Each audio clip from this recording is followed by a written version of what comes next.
ಪ್ರಿಯ ವೀಕ್ಷಕರೇ, ನಾನು S V Chandrakala Shivamogga. ಈ ದಿನದ ನನ್ನ ಬೆಳಗಿನ ಒಂದು ಉಪಹಾರದ ವಿಡಿಯೋ ನಿಮಗೆ ತೋರಿಸ್ತಿದ್ದೀನಿ. ನಾನಿವತ್ತು ಪುದೀನ ಅನ್ನ ಹಾಗೂ ಪುದೀನ ಕಾಯಿ ಚಟ್ನಿ ಇದನ್ನು ಮಾಡ್ತಿದ್ದೀನಿ. ಮಾಡೋ ವಿಧಾನ ತುಂಬ ಸಿಂಪಲ್ಲಾಗಿ ಮಾಡ್ತಿದ್ದೀನಿ. ನಾನು ಇದಕ್ಕೆ ಯಾವುದೇ ಮಸಾಲೆ ಜಾಸ್ತಿ ಹಾಕ್ತಾಯಿಲ್ಲ, ಯಾಕಂದರೆ ಬೆಳಗಿನ ಹೊತ್ತು ಸ್ವಲ್ಪ ಮಸಾಲೆ ಕಡಿಮೆ ಮಾಡಿದ್ರೆ ಒಳ್ಳೆಯದಂತ. ನೋಡಿ, ನಾನೀಗ 1/4 ಪಾವು ಸೋನಾ ಮಸೂರಿ ಏನು ಅಕ್ಕಿ ನಾವು ರೆಗ್ಯುಲರ್ ಅನ್ನ ಮಾಡ್ತೀವಲ್ಲ, ಅಕ್ಕಿ ಚೆನ್ನಾಗಿ ತೊಳೆದು ಇಟ್ಕೊಂಡಿದ್ದೀನಿ. ಹಾಗೆ ನಾನು ಪುದೀನ ಜಾಸ್ತಿ 1 ಕಟ್ಟು ಫುಲ್ ಪುದೀನ ತೊಗೊಂಡಿದ್ದೀನಿ. ಎಲ್ಲ ಬಿಡಿಸಿ ತೊಳೆದು ಇಟ್ಕೊಂಡಿದ್ದೀನಿ. ಹಾಗೆ ಅದಕ್ಕೆ ಏನೇನು ಹಾಕೋದು, 4 ಹಸಿಮೆಣಸಿನ್ಕಾಯಿ, 1 ಸ್ಪೂನ್ ಜೀರಿಗೆ ತೊಗೊಂಡಿದ್ದೀನಿ, 1 ಸಣ್ಣ ಈರುಳ್ಳಿ, ಬೆಳ್ಳುಳ್ಳಿ ಒಂದು ಬೆಳ್ಳುಳ್ಳಿ ಬಿಡಿಸಿಟ್ಕೊಂಡಿದ್ದೀನಿ, 1 ಸಣ್ಣ ತುಂಡು ಶುಂಠಿ, ಹಾಗೆ 1 ಟೊಮೆಟೊ, ಅರ್ಧ ಲಿಂಬೆಹಣ್ಣು ಇಟ್ಕೊಂಡಿದ್ದೀನಿ. ಮತ್ತು ಇದಕ್ಕೆ ಬೇಕು ಒಗ್ಗರಣೆಗೆ ಹಾಕೋಂಥ ಎಣ್ಣೆ. ಮತ್ತು ನಾನು ಇದ್ರ ಜೊತೆ ತೆಂಗಿನಕಾಯಿ ಪುದೀನ ಚಟ್ನಿ ಮಾಡ್ತಿದ್ದೀನಿ.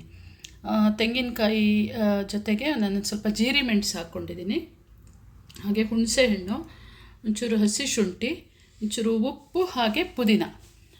ಇವತ್ತು ಪುದೀನ ರೈಸ್ ಜೊತೆ ಪುದೀನ ಚಟ್ನಿ ಮಾಡೋದನ್ನು ನಾನು ತೋರಿಸ್ತಿದ್ದೀನಿ. ಈಗ ಮಾಡೋದು ಹೇಗೆ ಅಂತ ನೋಡೋಣ. ನಾನು ಈಗ ಒಂದು ಸಣ್ಣ ಮಿಕ್ಸಿ ಜಾರಿಗೆ ಈರುಳ್ಳಿ, ಬೆಳ್ಳುಳ್ಳಿ, ಹಸಿ ಶುಂಠಿ, ಹಸಿಮೆಣಸಿನ್ಕಾಯಿ, 1 ಸ್ಪೂನ್ ಜೀರಿಗೆ, ಹಾಗೆ ಪುದೀನ ತೋರಿಸಿದ್ರಲ್ಲಿ ಅರ್ಧ ಪುದೀನನ ಇದು ರುಬ್ಬಕ್ಕೆ ಹಾಕೊಳ್ಳೋದು. ರುಬ್ಬೋದಂದರೆ ತರಿ ರುಬ್ಬಬೇಕು, ತುಂಬ ಏನಲ್ಲ. 4 ಕಾಳು ಮೆಣಸು ಸೇರಿಸ್ಬೋದು, ಅದು ಬೇಡ ಅಂದ್ರೂ ಬಿಡ್ಬೋದು. ಇಷ್ಟನ್ನು ತರಿ ರುಬ್ಕೊಂಡ್ಬಿಡ್ಬೇಕು. ಈ ಥರ ಎಲ್ಲ ತರಿ ರುಬ್ಕೊಂಡಿದ್ದೀನಿ ನೋಡಿ. ಹಾಗೆ ನಾನು ಒಂದು ಪಾತ್ರೆಯಲ್ಲೇ ಅದಕ್ಕೆ ಎಷ್ಟು ಬೇಕು 1/4 ಪಾವು ಅಕ್ಕಿಗೆ ಒಂಚೂರು ನೀರು ಕುದಿಯೋಕ್ಕೆ ಇಟ್ಕೊಂಡಿದ್ದೀನಿ. ಗ್ಯಾಸ್ ಸ್ಟವ್ ಹಚ್ಚಿಬಿಟ್ಟು ಒಂದು ಕುಕ್ಕರ್ ಇಟ್ಕೊಂಡಿದ್ದೀನಿ, ರೆಗ್ಯುಲರ್ ಅಡುಗೆ ಮಾಡೋವಂಥದ್ದು. ಮತ್ತು ಇದಕ್ಕೆ ಇವಾಗ ಇಷ್ಟು ಎಣ್ಣೆ ಹಾಕ್ತೀನಿ.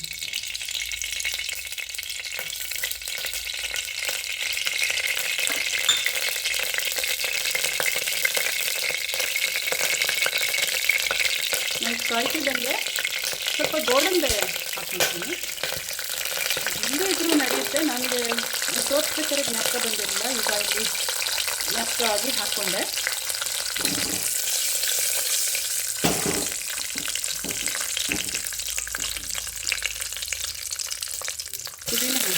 ಪುದೀನ ಒಂದು ಅರ್ಧ ಮುಕ್ಕಾಲು ರುಬ್ಬಕ್ಕೆ ಹಾಕೊಂಡಿದ್ದೆ. ಇದೊಂದು ಸ್ವಲ್ಪ ರೈಸ್ ಸಿಕ್ಕಿದ್ರೆ ಚೆನ್ನಾಗಿರುತ್ತೆ. ಹಾಗೆ ಒಂದೇ ಒಂದು ಹೆಚ್ಕೊಂಡಿರೋ ಟೊಮಾಟೊ ಹಾಕಿದ್ದೀನಿ. ಮತ್ತು ಅದೆಲ್ಲ ರುಬ್ಬಿದೆ ನೋಡಿ, ಅದನ್ನು ಹಾಕ್ತಾಯಿದ್ದೀನಿ.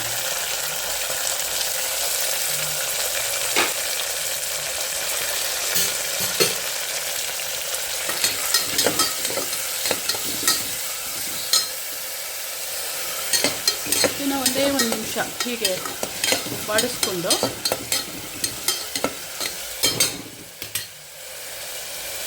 ಆಮೇಲೆ ಏನು ಅಕ್ಕಿ ತೊಳೆದಿಟ್ಟಿದ್ನಲ್ಲ ಅದನ್ನು ಹಾಕ್ತೀನಿ.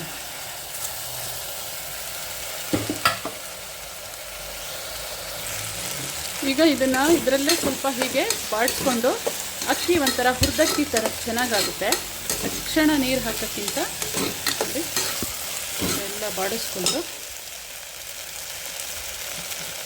ಆಮೇಲೆ ಈಗ ಇದಕ್ಕೆ ಎಷ್ಟು ಬೇಕೋ ಅಷ್ಟು ಉಪ್ಪು ಹಾಕಿಕೊಂಡಿದ್ದೀನಿ. ನಾನೆಲ್ಲ ಸ್ವಲ್ಪ ಅಂದಾಜಿಗೆ ಹಾಕೋದು, ಅಳತೆಕ್ಕಿಂತ. ಮತ್ತು ಈ 1/4 ಪಾವಿಗೆ ಒಂದು ಅರ್ಧ ಲೀಟ್ರಷ್ಟು ನೀರು ಹಾಕ್ತೀನಿ, ಯಾಕಂದರೆ ಇದು ನಮ್ಮದು ಸ್ವಲ್ಪ ಗಟ್ಟಿ ಅಕ್ಕಿ. ಇದು ಎಷ್ಟು ನೀರು ಹಾಕಿದ್ರೂ ಹಿಡಿಸುತ್ತಿದ್ದು ಅನ್ನ ತುಂಬ ಚೆನ್ನಾಗಿ ಉದ್ರುದ್ರಾಗೆ, ತುಂಬ ಕಾಳು ಅಲ್ಲ, ತುಂಬ ಮೆದುನೂ ಅಲ್ಲ, ಆ ಥರ ಮಾಡ್ಕೋಬೇಕು. ನಾನೊಂದು ಅರ್ಧ ಲೀಟ್ರಷ್ಟು ನೀರು ಹಾಕಿದ್ದೀನಿ.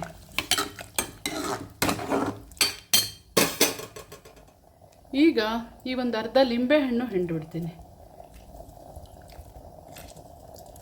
ರಸ ಚೆನ್ನಾಗಿದೆ, ಅದಕ್ಕೆ ನಾನು ಒಂದೇ ಸಣ್ಣ ಟೊಮೊಟೊ ನಾನು ತೊಗೊಂಡಿದ್ದೆ.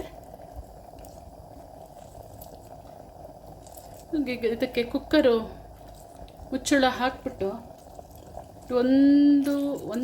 ಒಂದು ವಿಷಲ್ ಮಾಡಿದ್ರೆ ಸಾಕು.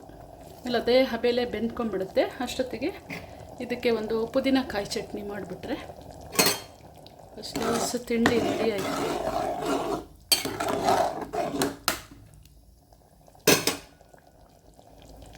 ಈಗ ಕಾಯಿ ಚಟ್ನಿಗೆ ಏನೆಲ್ಲ ತೋರಿಸಿದ್ದೆ, ತೆಂಗಿನಕಾಯಿ, ಪುದೀನ, ಒಂಚೂರು ಹುಣಸೆಹಣ್ಣು, ಒಂದು ಸ್ವಲ್ಪ ಹಸಿ ಶುಂಠಿ, ಒಂಚೂರು ಉಪ್ಪು, ಒಂದು ಇದಕ್ಕೆ ಬೇಕಾದಷ್ಟು ಖಾರ, ಬೇಕಾದಷ್ಟು ಜೀರಿಗೆ ಮೆಣಸು. ನಾನು ಜೀರಿಗೆ ಮೆಣಸು ಉಪಯೋಗಿಸ್ತೀನಿ ತೆಂಗಿನಕಾಯಿ ಇದು ಚಟ್ನಿಗೆ.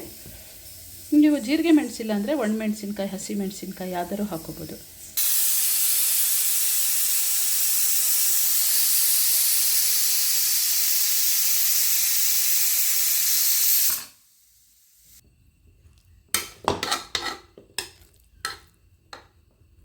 ಪುದೀನ ಪಲಾವು ರೆಡಿ. ಚೆನ್ನಾಗಿ ಉದ್ರುದ್ರಾಗೆ ಚೆನ್ನಾಗಾಗಿದೆ. ಹಾಗೆ ಕಾಯಿ ಚಟ್ನಿನೂ ರೆಡಿ. ಈಗ ಸರ್ವ್ ಮಾಡೋಂಥ ಸಮಯ.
ನೋಡಿ ಪ್ರಿಯ ವೀಕ್ಷಕರೇ, ಪುದೀನ ರೈಸ್ ಅಥವಾ ಪುದೀನ ಅನ್ನ, ಕಾಯಿ ಚಟ್ನಿ ಈ ರೀತಿಯಲ್ಲಿ ನಾನು ಸರಳವಾಗಿ ಮಾಡಿ ತೋರಿಸಿದ್ದೀನಿ.